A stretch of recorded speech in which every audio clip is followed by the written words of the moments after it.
X. Shard explores options indie developers have for planning a studio's goals.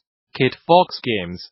X. Shard has published a piece over on VentureBeat that breaks down the considerations game makers and studio heads make when setting out to make a living off of game development, particularly those surrounding a team's desire to keep the lights on.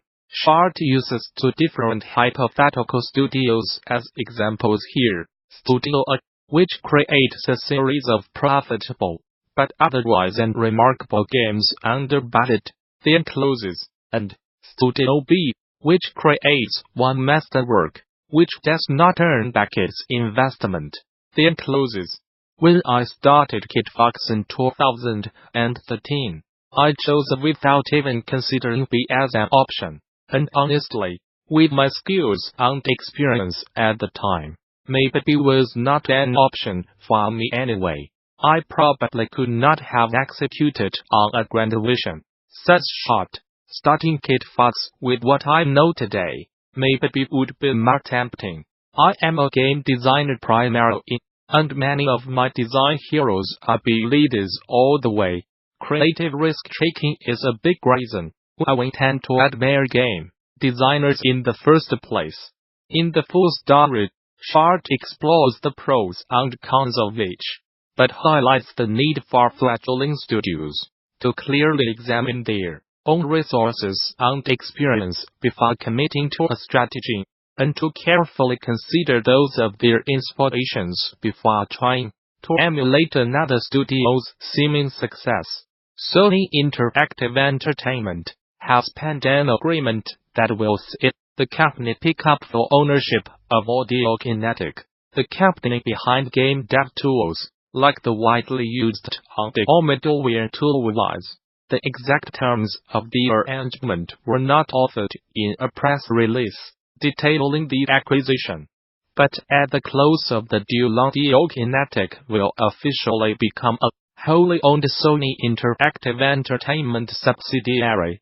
Seed President and CEO John Codera notes that the acquisition aims to help grow both PlayStation as a platform and the game industry itself, but assures that the purchase will not cut Audiokinetic off from non-PlayStation platforms. Following the finalized acquisition, Audiokinetic is to remain independent and continue to offer its tools to game makers regardless of what platform they are developing for. HTC is looking to expand its existing Vive subscription service through a new flavor that, starting April 5th, offers subscribers unlimited access to a library of virtual reality games. The service is called Vive Pod Infinity, and, like other pay-for-access programs, like Microsoft's Game Pass, grants subscribers access to a catalog of participating games for a flat monthly fee. Not every video game hosted on the Vive Pod marketplace is included in the plan, but HTC has added upwards of 500 games to the program since launching it last April. Devs, after more information on opting their games to the subscription site of Vive Pod's offerings, can find details on the platform's dev portal. The basic version of the Vive Pod subscription offers Vive owners access to 5 video games a month at a $9 subscription fee. Infinity drops the game limit to allow infinite plays of different Vive Pod titles, though HTC has not said how much the new version of its subscription plan will cost a month. Bethesda has confirmed that it is issuing temporary bans to players who have access to secret, developer-owned, full of unreleased items for Fallout 76. This seems to be the first time Bethesda has publicly addressed the issue of players hacking into the developer room, as the studio provided an official statement first posted to the published for a Facebook account.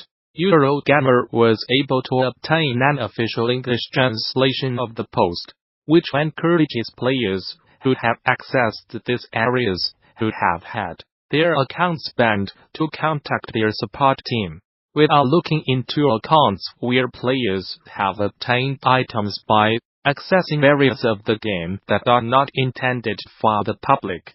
The post raise. These areas are only accessible to PC players that are using third-party applications to get into these areas. In an effort to ensure the integrity of these characters and accounts, these accounts are being temporarily disabled pending further investigation. The discovery of the developer room led to unreleased items being shared among players, including cosmetic items and weapons not yet available to the public. Developer rooms are not uncommon, and they are usually used by developers as a space to test out new items. For single-player Bethesda games, developer rooms were typically accessed using console commands. Bethesda has reportedly moved the location of the developer room, but some parts of it are apparently still able to be accessed by players. Although players can still enter, they said they were no longer able to interact with the items inside some of the rooms. With the success of Storm's Ray launch back in 2012, a number of game developers have been looking to take their own stand at the turn-based strategy formula, resulting in the surprising success of Mario Rabbids Kingdom Battle in 2017, and in 2018, the release of Mutant Years right before the holidays kicked off. Thanks in no part to a foul-mouthed talking duck, Mutant Years has managed to find an audience and a strong niche in the strategy game space, showing how even a stripped-back version of can deal with the right tone and sense of polished. We have been enjoying the game over at Gamasutra, and were excited a few weeks back when game director Liv Ollie, designer and studio founder David Scaring, and lead animator Kyle Grandstrom took the time to talk about their work over on the AD Twitch channel. There were a few key insights from the trio about Mutant Years' design and game balance, so we took the time to collect a lightly edited transcription of their most salient points. Read on for a look at how a bunch of Hitman veterans managed to make their own strategy game, Scaring, quite early on. From almost day one, we made the decision that we wanted to keep the stealth aspect as simple as we possibly could.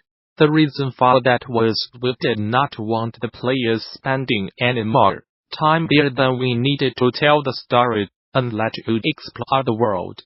Because what we wanted to do was to do the stealth moments. Are you set up for combat? Well, you are in real time, so we could speed it up a little bit. But if we started adding too much functionality to that, it would just slow it down again, right? So we made a decision very early on that we wanted to keep the amount of game mechanics that you can utilize in the real time to the minimum, and keep it very very simple. So that's shown for instance in the attention circles that we use, rather than any vision cones, or anything like that. We did not want people trying to sneak on a counter too much, or spending time doing that.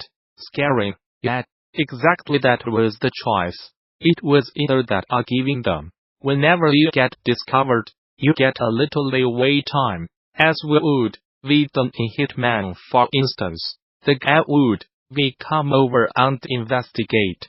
But like it was other problems right for balancing the game.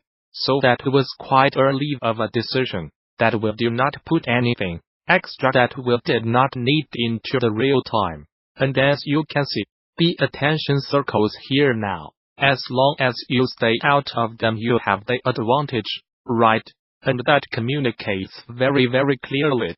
The idea with the awareness zones that glow red as you approach was that this should be a tense moment, but that you should not feel stress about it, so to speak. You should feel like you have the time to check out the guy coming in on a patrol here, and see what's behind him, etc., before setting up. If it were vision cone based, for instance, that vision cone might just bang, come all of a sudden as he steps from behind a building, a car or something. Restaurant, we did not want to make it something too skill-based. Basically, when you sneak around, it should be more about making a tactical decision rather than being stressed and making quick decisions. Morally, it was always a design that we wanted the stealth to not be Twitch gameplay, because the game is not Twitch gameplay at all. The game is very much about planning and making good tactical decisions, so the stealth had to feel like it was fitting that quite well.